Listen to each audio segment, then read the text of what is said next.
Thank you, Steph. It is the largest budget in Ontario's history. The province laying out a massive $186 billion spending plan. The way it adds up is that we have expenditures. I want to make this very clear that expenditures do go up every year. I said that there would be no cuts, and this budget very clearly demonstrates that.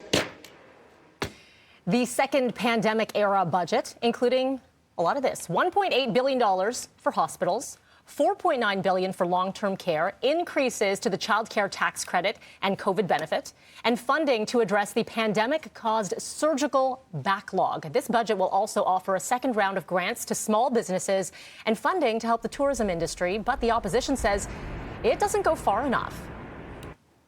Jobs people hope. If this was my budget, I'd hire more teachers and education workers. This budget provides less than half of what hospitals need. This budget does not rise to the challenge of this moment that Ontarians are facing. And not just the opposition unhappy with this budget. Healthcare workers are planning a protest outside of Ontario Finance Minister's constituency office at 11 this morning. Nearly $1 billion is being set aside to keep cities afloat. Now, in a statement, Mayor John Tory saying this: discussions around further support for municipalities are continuing, and we expect will continue over the coming weeks ahead of the federal budget, which is coming down in April.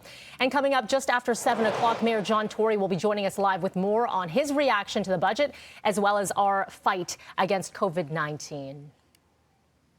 Let's get to the federal level now. Prime Minister Trudeau watching closely ahead of a vote in the European Union today that could reduce the number of COVID-19 vaccines exported to countries outside of the bloc.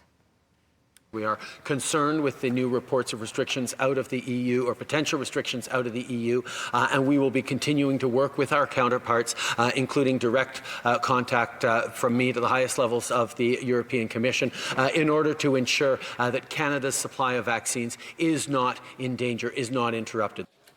The EU taking steps to secure more vaccines for their own population as several European countries grappling with a surge in cases. Britain is the top export destination for EU-made vaccines, but Canada is number 2. Well, some new data showing COVID-related hospitalizations are 4 times more expensive than the average hospitalization. New report out from the Canadian Institute for Health Information showing a COVID hospitalization costs $23,000 per 2-week stay. The agency examined data from January to November of 2020. And they also found that 30% of all COVID-19 hospitalizations came from Canada's lowest income neighborhoods, compared to 12% from more affluent areas. Canadian scientists are looking into research suggesting people infected with the virus can turbocharge their antibodies with just 1 vaccine dose. The National Advisory Committee on Immunization saying they are investigating whether a second dose would be necessary for people who have contracted the virus. The research from scientists in New York suggesting people who have been infected produce 10 to 45 times as many antibodies after just 1 dose compared to someone who has not been infected. Interesting.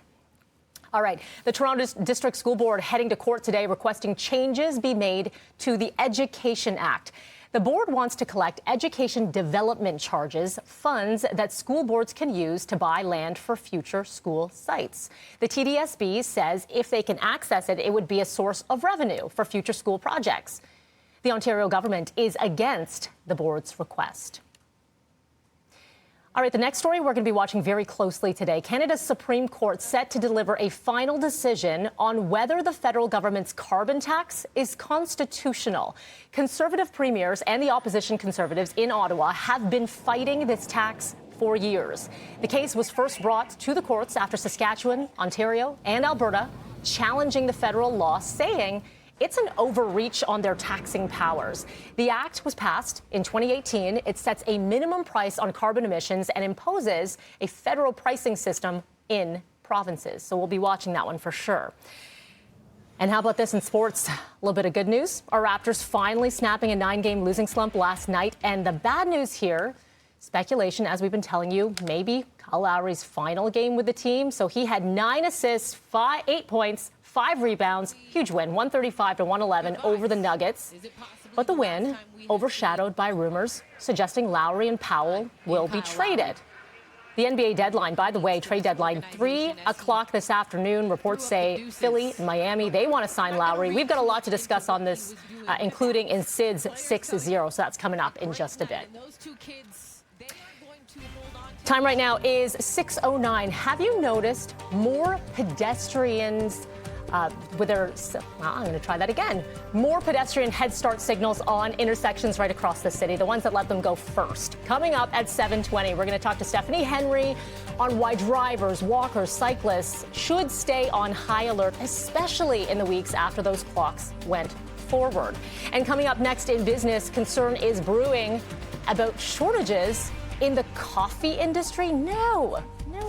What does that mean for the price of your cup of joe? We're going to talk to Mike Epple after the break.